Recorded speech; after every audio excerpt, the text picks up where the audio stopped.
If you are unable to access your Cash App account and do not have verification code, follow these steps to recover your account.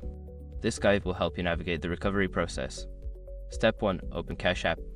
Launch the Cash App on your mobile device.